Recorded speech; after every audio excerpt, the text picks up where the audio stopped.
Hi, I'm Dr. Jessica Young. I'm the Maternal Medical Director for the Tennessee Initiative for Perinatal Quality Care. And I'm really excited to be sharing with you all today some of our work on opioid use disorders in pregnancy. So we have had opioid use disorder initiatives over the past few years.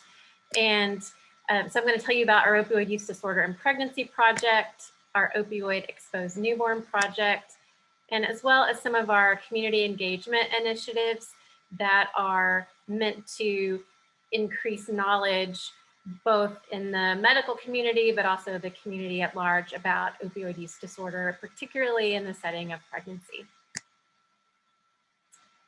So with our opioid use disorder in pregnancy project, our first wave of that project was really designed to give our hospital teams throughout the state a really deep dive into the standard of care for the treatment of opioid use disorder in pregnancy, as well as ways to connect patients with services.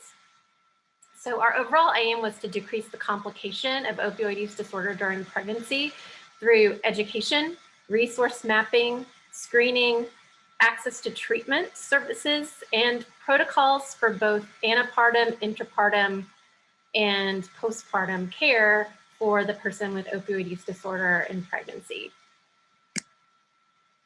We really created a really comprehensive project that really started during prenatal care, really followed the patient through screening, assessment, and diagnosis of opioid use disorder, through education, through admission to the hospital, delivery, postpartum care, all of that care during labor and birth, how to coordinate with behavioral health services, and then the care of the dyad after baby's born, discharge of baby and mom, and then post-discharge follow-up, which is so important, especially because we know that many of our maternal mortalities that are related to opioid use disorder and overdose happen in that first year after delivery.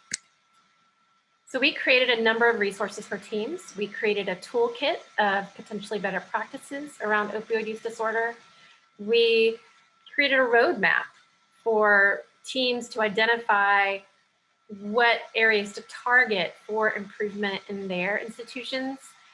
We held learning sessions quarterly where we gave teams training on things from pain management around opioid use disorder, treatment for opioid use disorder, breastfeeding with the opioid exposed newborn, all of the topics that surround opioid use disorder in pregnancy and the opioid exposed newborn.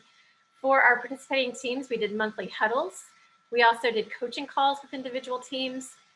Very importantly, we did buprenorphine waiver training particularly for obstetricians in hopes of increasing access to medication-assisted treatment for pregnant and postpartum people. We did overdose prevention training to really get it on our team's radar that all people with opioid use disorder need to have education on overdose prevention, and also they need to have naloxone in their possession in case they need to use it or someone needs to help them use it. And so we did statewide trainings for our teams, and then also helped facilitate our teams getting trainers to train their own teams and their patients. We partnered with probably a number of you on the call, and had you all participate in our learning sessions, our annual meetings, so that we could educate our teams on a variety of topics.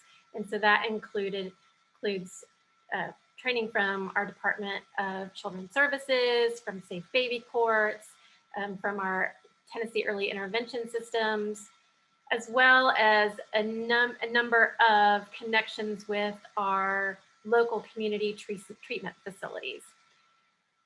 really importantly, we heard from patients, and I think that that is critical is in order to decrease stigma and really help our teams understand what it's like in lived experience to live with opioid use disorder. And so hearing from patients was crucial to this project.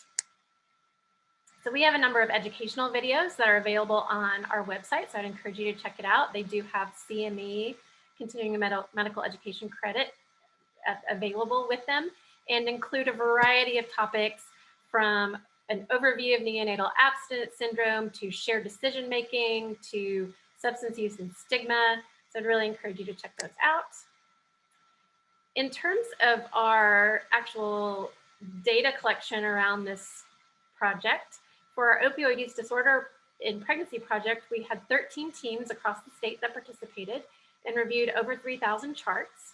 And that included over 1,100 pregnant people with opioid use disorder.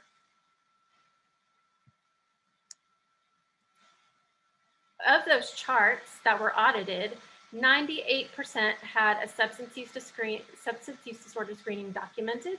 We had 57% of those being documented with a validated screening tool.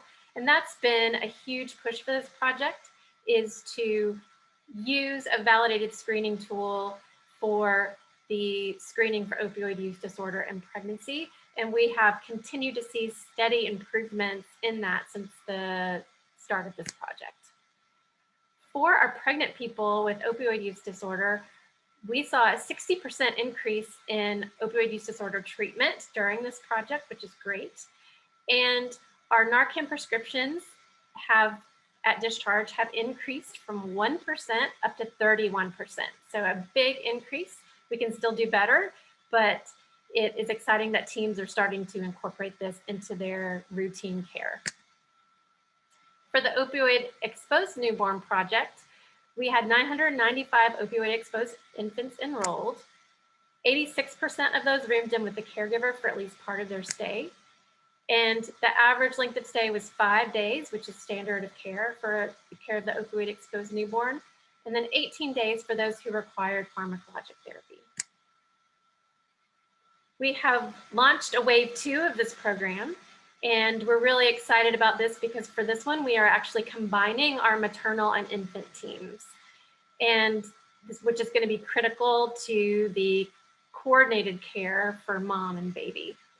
We're focusing on screening and really formalizing a screening, brief intervention, and referral to treatment process for our teams for their inpatient services. We are focusing on communication from the maternal to the infant teams. And then discharge planning, really making sure we're setting up our patients for success at discharge.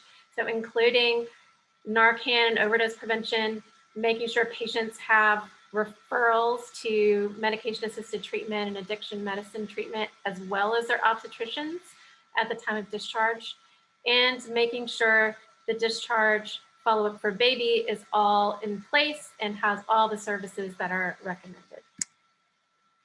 We also did some NAS Universal Training through the Vermont Oxford Network, and we're really excited by the number of participants that we had in this project. We had over 14,000 total completed modules, and 39 teams total participated. And then of those 39 teams, we had 6 teams that became centers of excellence, which that means that 100% of their core learners completed 18 modules, which is amazing. For some research sources that we have for the community, we have a speakers bureau where we have trained speakers who can talk and come to your locations. They can do a Zoom presentation on opioid use disorder and pregnancy and on opioid exposed newborns. So these are available free of charge, and I would really encourage you all to reach out to get one of these presentations scheduled. We do have other topics as well. And then we also have launched a podcast, and we have several opioid use disorder focused podcasts, among many others, but here's just a few that I've listed that really particularly pertain to opioid use disorder and pregnancy and the care of the opioid exposed newborn. And so it's really important that we thank our sponsors and the organizations that we partner with so closely, including the Tennessee Department of Health, the March of Dimes, the Alliance for Innovation on Maternal Health, United Healthcare, ACOG, Vermont Oxford Network. So thank you all for your partnership. And if you have any questions, please reach out, and here are our contact information. And I really appreciate your attention. Thank you.